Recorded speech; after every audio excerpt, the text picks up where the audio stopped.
Ah, ça remonte, vous me rassurez. C'est reparti sur la même qualité moyenne que le reste des saisons.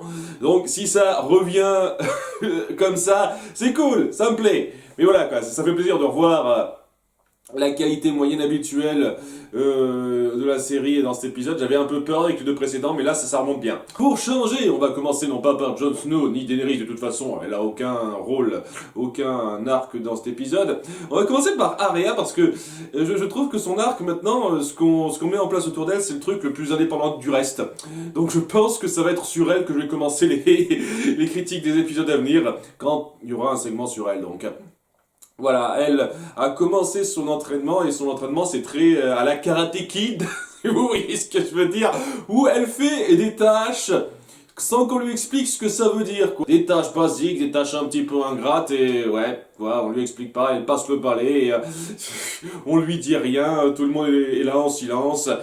Il y a une autre étudiante de un homme et qui vient la voir pour la jauger, la taquiner, je sais pas trop, en lui disant «Ah, et comment tu t'appelles?» Personne, et puis elle la frappe. Moi, ok.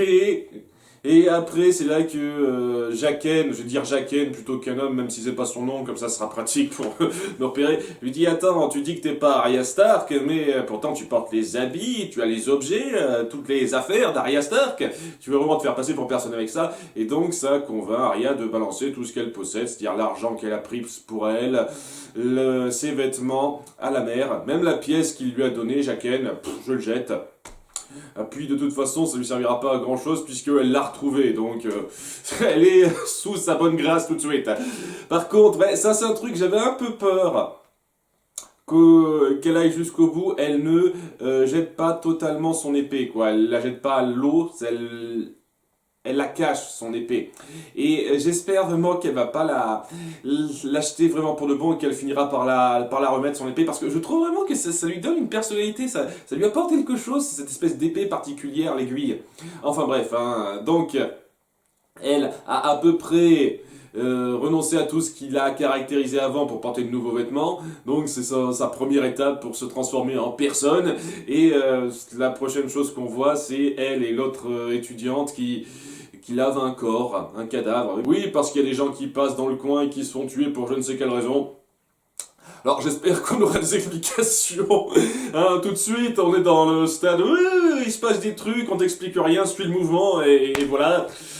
J'ai jamais été particulièrement fan de cette méthode d'apprentissage, mais apparemment c'est sur ça que vous voulez partir, parce que c'est un cas un petit peu... une ambiance un petit peu pseudo-mystique. Ok. Donc il n'y a pas grand chose à en dire sur le coup, hein, c'est un début de quelque chose, c'est pas ultra convaincant mais ça fait le taf, hein. C'est la partie la moins prenante de l'épisode, le reste honnêtement j'ai bien apprécié tout ce sur quoi on partait. Du côté de Jon Snow, donc on va donc confirmer déjà qu'il refuse l'offre de Stannis. Il veut rester là pour gouverner la garde en tant que Lord Commandant, c'est-à-dire la diriger de façon juste. Et Stannis comprend ce qu'il veut, il va pas insister. Ok, donc c'est bien quoi, je m'attendais à ce qu'il soit plus déconfit par ça, plus irrité par ça. À nouveau, j'ai du mal à saisir sa mentalité, parce que des fois il sait se montrer sage et compréhensif, et des fois il s'énerve de façon un peu excessive pour certains trucs. J'ai vraiment du mal avec sa personnalité, mais bon là il passe bien, hein, Stanley, ça il passe bien.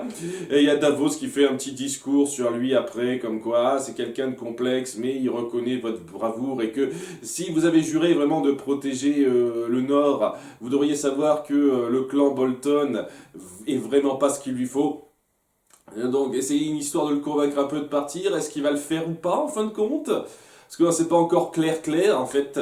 D'ailleurs, oui, on lui confie même le soin de décider de quoi faire des sauvageons qui sont capturés. Voilà, donc je ne sais pas trop, ça reste un petit peu en suspens, ça. Hein. Nous verrons un petit peu sa décision totale par rapport à ça, mais c'est bien d'amorcer pas mal de choses par rapport à ça. Ensuite, on va le voir commencer à prendre cette décision en tant que commandant. Et ça, c'est un truc que j'ai beaucoup apprécié, dans le sens où, lorsqu'il doit déléguer des responsabilités, il délègue à Thorne. Donc le mec qui lui en a fait baver pendant qu'il était commandant, un poste à haute responsabilité, je sais plus, c'est le premier chef ou un truc comme ça, je sais plus exactement. Histoire de montrer que c'est pas quelqu'un qui va gouverner par la rancune et qui sait reconnaître les qualités d'une personne avant tout, quoi. Il sait penser à la garde avant de penser à la vengeance. Et donc c'est un moment que j'ai trouvé assez bon, ça. Ça montre que c'est un personnage vraiment honorable, une fois de plus. Je sais qu'il y a des gens qui doivent pas trop aimer ce côté boy scout de sa part, mais je trouve que la série s'est bien gérée, ça, dans le sens où il doit faire des concessions et à côté essayer de rester digne à ça. Je vais pas me répéter 50 fois, j'ai déjà dit des tonnes de fois, mais le fait que ce soit aussi bien illustré, aussi continuellement, ça en fait un personnage que j'apprécie beaucoup et je vais le dire, c'est peut-être mon personnage préféré de la série, hein. Un peu de la même façon que David était mon personnage préféré dans Once Upon a Time, dans le sens où, malgré tout ce qui se passe, c'est quelqu'un qui sait rester digne et à l'écoute de ceux qui ont besoin de lui, quoi. C'est quelque chose que j'apprécie beaucoup, hein, chez un personnage dans ce genre de situation. Et ouais, c'est pas fini puisqu'il commande au mec qui s'était planqué lors de l'attaque de Château Noir de s'occuper d'une ruine. Clairement pour le punir et pour le faire diriger quelque chose dont il est digne, quoi, hein. Le mec se rebelle en disant va te faire foutre sale bâtard, je t'obéirai pas, et c'est là qu'il doit montrer sa sévérité, comme quoi on ne doit pas plaisanter avec lui, en l'exécutant dans une mise en scène assez forte, où on voit que Thorne respecte un petit peu sa décision, parce que lui aussi, malgré le fait qu'il avait, il voyait très mal Jon Snow, il a du respect pour la décision qu'il a prise, et ouais, au bout d'un moment, il finit par se faire décapiter le mec. Karma de sa part, hein. Bien fait pour sa gueule. J'avoue que c'était pas mal, ça, c'était pas mal. Et on voit aussi le fait que ça lui fait pas super plaisir, quoi, mais il sait qu'il doit appuyer son autorité et que s'il laisse ça passer, eh ben ça le fera pas, quoi. C'est ça que j'aime bien, une fois de plus, hein. Il sait faire des concessions en voulant faire passer son côté honorable. J'apprécie énormément ça. Voilà, c'était un très bon moment qui fait suite à ce qui s'est passé dans l'épisode précédent autour de Jon Snow, j'ai beaucoup apprécié. Ensuite, on passe à Ramsay et son père, qu'on n'a plus vu depuis 4-5 épisodes, donc ça faisait un petit moment.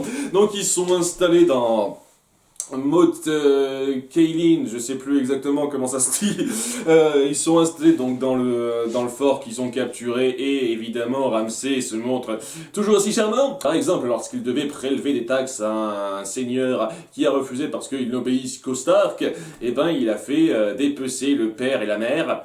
Et donc le fils, leur descendant, leur héritier, s'est dit ok, je vais accepter de payer des taxes, d'accord. Un très direct, hein, dans sa façon d'aborder les choses, le mec, hein. Et c'est là que Bolton lui dit attends un petit peu quand même, c'est bien beau, hein, de te montrer aussi implacable pour éviter un terme moins poli, mais quand même, c'est pas avec ce genre de comportement qu'on arrivera à cimenter notre pouvoir. Ça se fera surtout via des alliances. Et donc pour ça, il va falloir que tu te maries à quelqu'un de bien placé, à un bon parti. Et j'ai un très bon parti pour toi, Sansa. Alors, je vous avoue que j'y ai pas pensé du tout, je m'attendais vraiment pas à ça, mais ouais, là où Baelish voulait l'emmener, c'était ici, donc à Maud Kaelin, Maud, je sais plus comment ça s'appelle, merde, il voulait l'amener là pour qu'elle se marie à Ramsay, histoire d'infiltrer un petit peu les Bolton qui ont plus ou moins détruit sa vie, c'est eux les plus grands responsables à avoir détruit sa vie. Alors, c'est très intéressant comme approche, c'est très sympa de la prévenir juste avant, hein. Elle a vraiment pas de veine cette fille, vraiment pas de chance. Elle croit s'être tirée d'une sale situation et tout de suite on la fourre avec quelqu'un de pire, quoi. Elle doit se fiancer à Joffrey et maintenant elle doit se fiancer à Ramsay. Bordel de merde, elle les enchaîne les partis affreux, quoi. D'autant plus qu'il y a un truc par rapport à ça qui me gêne un chouïa quand même, c'est le fait que techniquement Tyrion était encore en vie. Donc, ils sont un petit peu obligés de laisser ça se faire, hein. C'est pas comme si c'était des promesses de fiançailles qu'on peut briser comme c'était le cas lorsque Geoffrey a décidé d'épouser Marjorie. Non, non, c'était différent là. Le mariage a eu lieu, a été prononcé, etc. Donc comment exactement vous comptez de rebondir sur ça, faire passer légalement cette union? Je me pose un petit peu la question. En tout cas, ouais, c'est plutôt intéressant dans le sens où Baelish convainc Sansa d'accepter ça parce qu'au début elle veut pas et c'est tout à fait compréhensible parce que ce serait une bonne occasion de se venger pour elle, d'être en plein milieu des lignes ennemies et donc une fois de plus elle doit jouer un rôle. Elle doit se forcer à enfiler un masque où elle n'est pas du tout énervée, attristée par les événements pour faire bonne figure. Donc ouais, c'est le destin lâche pas celle-là, elle a vraiment pas de chance. Hein. Vraiment, il y a une peine très forte qui se ressent pour ce personnage alors qu'elle doit subir à chaque fois ces sales coups qu'on lui force un petit peu. Et lorsqu'elle doit se forcer à faire bonne figure dans le château en étant présentée à Bolton et à son fils alors qu'elle les méprise au plus haut point pour ce qu'ils ont fait. C'est très fort, hein. Je trouve ça assez fort de sa part hein, de faire ça. Voilà, d'ailleurs, en parlant de ça, elle va se balader un petit peu dans le coin, parler un peu à Ramsay. Il va y avoir la fille qu'on avait vue au début de la saison 4, il me semble, qui était apparue aussi comme étant une des prostituées qu'on a utilisées pour couper le de Théon, qui montrera qu'elle est un petit peu jalouse parce que elle voulait son Ramsay pour elle, mais apparemment elle pourra pas l'avoir et si ça se trouve elle fera quelque chose pour ça. Étant donné qu'on a fait un plan pour se centrer sur elle, j'imagine qu'on fera quelque chose autour de ça. Sinon ce serait un petit peu gratuit. Enfin bon, hein, je présume, hein, on verra ce qu'il en sera par la suite. D'ailleurs en parlant de Théon, on le montre un petit peu présent toujours dans son rôle de schlingue, mais qui arrive quand même à être un petit peu touché émotionnellement par certaines choses qu'il voit. Par exemple, lorsqu'il voit les corps dépecés pendus à l'entrée du château, ça le touche un peu parce qu'on sent qu'il doit faire un peu le parallèle avec ce qu'il a fait il y a 3 saisons de ça à des jeunes enfants innocents qu'il a fait brûler. Ce genre de choses, c'est très intéressant. Et il y a aussi le fait qu'il essaye d'éviter le regard de Sansa lorsqu'elle est là. Sansa qui fait pas gaffe à lui, hein, elle pense pas une seule seconde à Théon. Et ouais, on sent qu'il y a quand même quelques restes de Théon en lui, malgré tout. Donc c'est intéressant de montrer ça, quoi. Comme quoi il pourra remonter peut-être un chouïa à la pente après tout ce qui lui est arrivé. Nous verrons. En tout cas, c'est très intéressant ce passage. Vraiment bien apprécié. D'ailleurs, en parlant de ça, je rappelle qu'ils sont suivis par Brienne et Podrick, qu'ils observent de loin, sans s'être fait repérer, donc c'est cool. À nouveau, ils ont pas fait gaffe.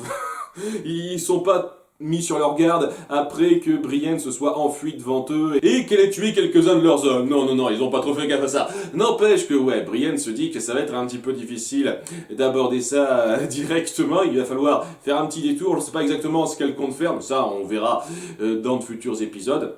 Je suis impatient de voir comment elle va gérer les choses. Et ça amène un moment assez fort de rapprochement entre elle et Podrick, qui finit par lui demander pourquoi elle tenait absolument à être du côté de Renly, pourquoi elle était autant attachée à Renly, tandis que Brienne lui reconnaît davantage ses qualités et songe vraiment à l'entraîner de façon à ce qu'il devienne un meilleur guerrier, quelqu'un qui sait mieux monter à cheval, etc. Donc c'est cool, là, une fois de plus, on montre davantage leur relation qui se renforce un petit peu. Brienne raconte donc sa rencontre avec Renly et ce qu'il a fait pour la sauver d'une situation embarrassante, parce que oui, c'est toujours un garçon manqué et on se moquait un peu d'elle pour ça et ça l'a affecté. Et il a fait en sorte qu'elle s'en remette bien, qu'elle ne le vive pas aussi mal. Donc c'est pour ça qu'elle a vraiment beaucoup d'affection pour lui et qu'elle est prête à tout pour le venger. Elle se souvient encore de cette ombre au visage de Stannis et elle compte clairement un de ces 4 le buter.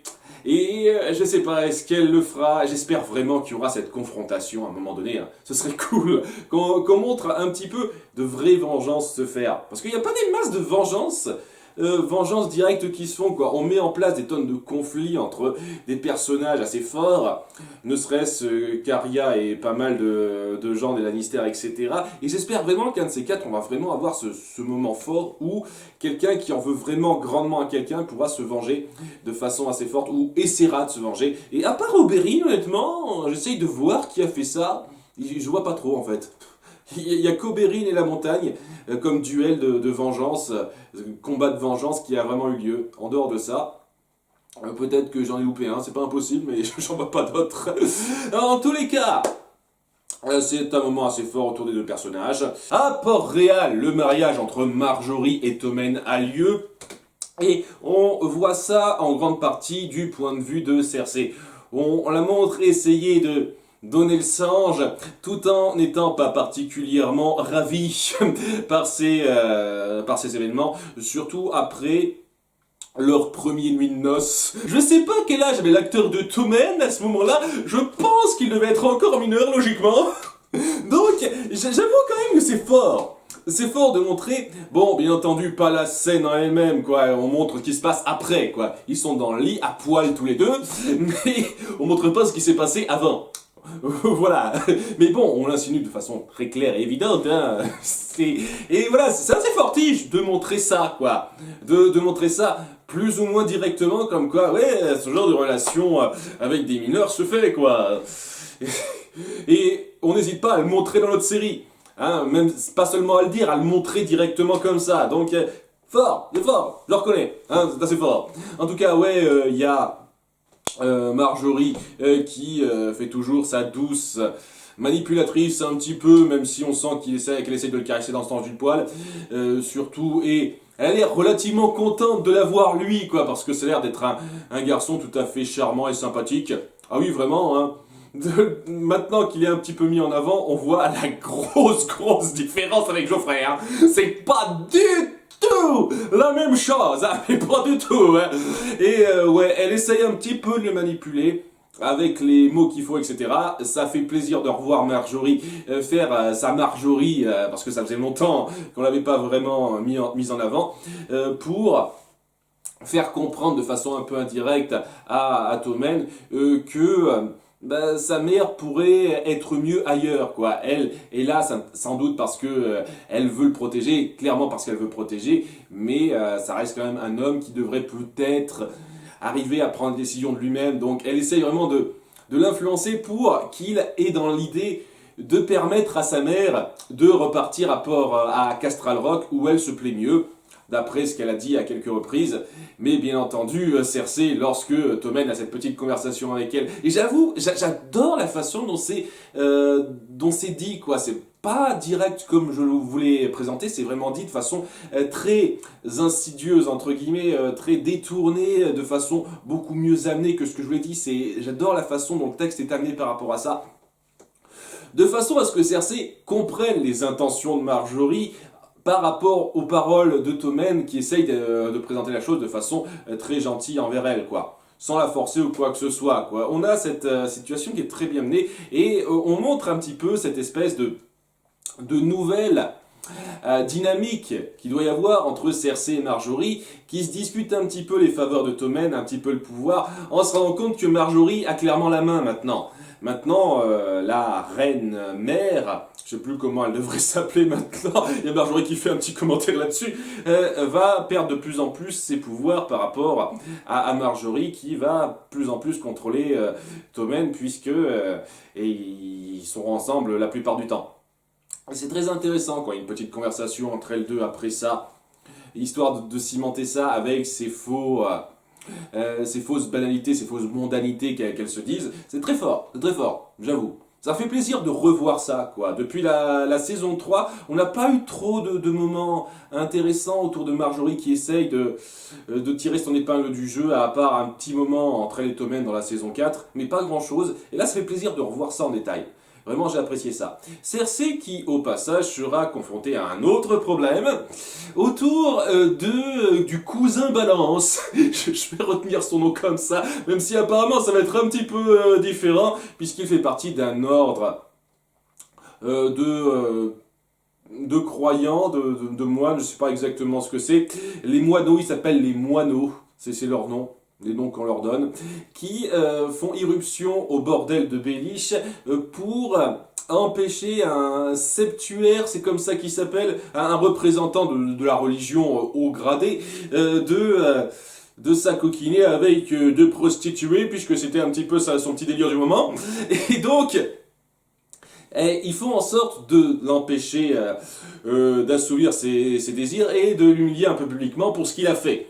Parce qu'il représente mal la foi pour eux. Et Cersei en avant et décide de ne pas du tout obéir aux vœux du septuaire. À nouveau, je m'excuse si je le prononce mal, hein, je ne me souviens pas de tous les mots par cœur. En l'enfermant lui et pas l'ordre des moineaux comme ce mec lui a demandé. Et en allant discuter avec le responsable qui montre que c'est un vrai homme de foi dans les actes et pas juste dans le titre et les paroles.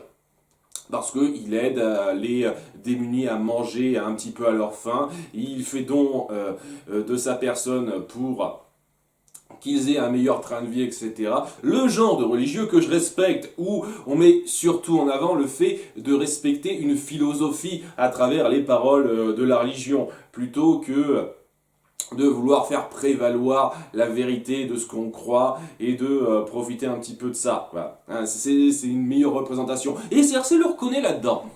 D'ailleurs, hein, j'ai le sentiment qu'elle veut en faire le nouveau septuaire presque. C'est pas dit de façon claire, mais j'ai le sentiment qu'elle veut un petit peu faire ça. Et c'était cool. C'était vraiment un moment assez cool où on montre Cersei beaucoup plus restreinte que dans la saison 4. Honnêtement, je trouve que Cersei c'est bien rattrapé de ce qu'on a vu il y a plusieurs épisodes de ça. Maintenant, je suis reparti pour l'apprécier un peu, cette femme. Hein. Elle passe beaucoup mieux maintenant, depuis quelques épisodes, je trouve. Ça me surprend un peu, mais ça fait plaisir, ça fait plaisir. Et ouais, on voit quand même qu'elle a un peu de considération par rapport à ça. Elle essaye aussi de parler rapidement à Baelish de ce qui se passe, puisque c'est en lien avec un de ses bordels, ce qui a eu lieu.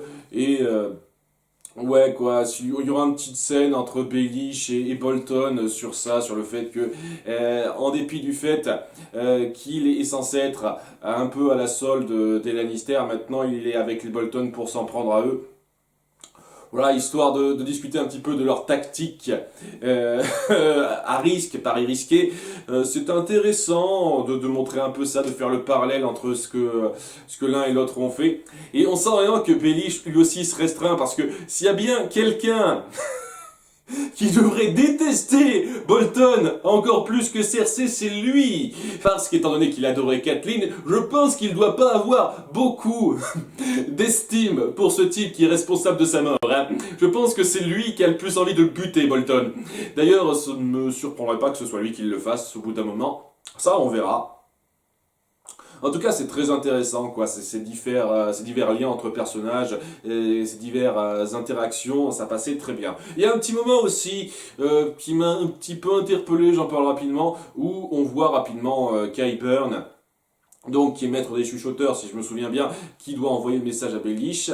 Et il y a un moment où on voit la montagne, donc sous son drap, qui réagit un petit peu, pour montrer qu'il est encore vivant après ce qui lui est arrivé. Donc son traitement a marché à Qyburn. Donc qu'est-ce que ça veut dire? Est-ce qu'il va devenir une espèce de zombie ou je ne sais quoi? Espèce de monstre de Frankenstein? Nous verrons bien. En tout cas, c'est un petit peu curieux, un petit peu mystérieux, énigmatique ça. Il ne reste plus qu'à parler de Tyrion, qui en a un petit peu marre d'être enfermé dans sa carriole, donc il force un petit peu Varys à le laisser sortir, surtout qu'ils sont arrivés à Volantis, l'endroit d'où ils pourront atteindre Mérine par le port, j'imagine.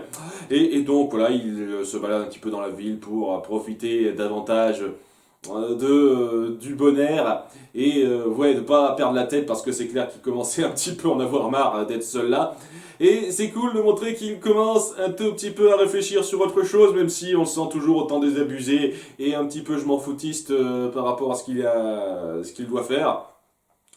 On croise à un moment donné dans la rue une partisante du maître de la lumière. C'est cool de montrer que c'est pas seulement deux personnes qui le font, il y a aussi d'autres gens qui représentent le maître de la lumière là-dedans. D'ailleurs, est-ce que cette prêcheuse aura un rôle important par la suite? On se centre un petit peu sur elle quand même, durant quelques minutes, donc ça semble être parti pour être un personnage d'importance, cette femme.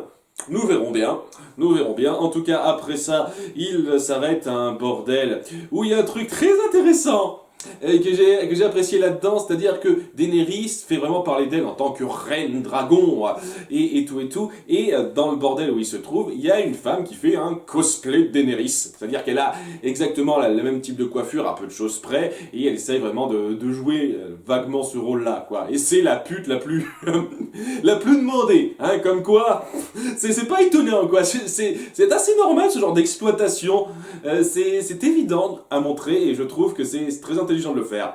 En tout cas, à ce bordel, il se trouve également un autre personnage qu'on n'a plus vu depuis quelque temps, Jorah. Et ouais, c'est une grosse coïncidence de plus. C'est un petit peu le truc que j'aurais reproché depuis quelques temps à cette série. C'est que maintenant les coïncidences s'enchaînent un peu facilement. Il y a quelques petites coïncidences qui s'enchaînent ci et là et ouais, ça commence à devenir un chouïa facile. Voilà, c'est pas grave, mais ça devient un petit peu facile quand même. En tout cas, ouais, Jorah est dans le bar, on sent que ça lui fait pas plaisir de voir sa bien-aimée version prostituée, mais il remarquera Tyrion à un moment donné, Tyrion qui essaiera de draguer une des prostituées qui lui plaît, mais se rendra compte qu'il n'est pas d'humeur pour ça. Genre après ce qui s'est passé, c'est tout à fait compréhensible, et après qu'il soit parti un petit peu tout seul pour se changer les idées, pour pisser un coup, hein, c'est exactement ce qu'il fait, il y a Jorah qui l'aborde, qui l'approche pour le capturer et pour l'amener à la reine, comme il le dit. Donc c'est le suspense, le cliffhanger de fin, et de quelle reine il parle en fait? Est-ce que c'est la reine Marjorie, la reine Cersei, ou bien la reine Daenerys? Je serais plutôt partant pour la troisième. C'est peut-être pour lui une façon de pouvoir se racheter auprès d'elle, c'est-à-dire tenez, j'ai capturé un Lannister, un de ceux qui voulaient s'en prendre à vous. Peut-être, peut-être pas. Enfin, je sais pas, hein, ses motivations sur le coup sont un peu nébuleuses, mais on découvrira ça dans l'épisode suivant. C'était un très bon épisode. Vraiment, j'ai beaucoup apprécié la direction dans laquelle vous partiez avec ces nombreux personnages, ce que vous avez mis en place, la relation, le futur mariage entre Sansa et Ramsay, la nouvelle fonction de Jon Snow et la façon dont vous gérez Cersei, je trouve que c'est très intéressant. Le petit conflit fermé entre Marjorie et Cersei, c'était cool ça. Beaucoup de choses que j'ai vraiment appréciées, des tonnes d'interactions sympathiques qui me rappellent beaucoup les interactions des premières saisons. C'est un épisode très efficace, bien foutu sur énormément de points. Un épisode qui me fait avoir de l'espoir pour cette saison 5 et me dire qu'en fin de compte, ça va être aussi bien que les 4 premières. Les 2 premiers épisodes étaient peut-être juste une petite perte de régime passagère, c'est tout ce que j'espère. En tout cas, à bientôt pour l'épisode 4. Bye!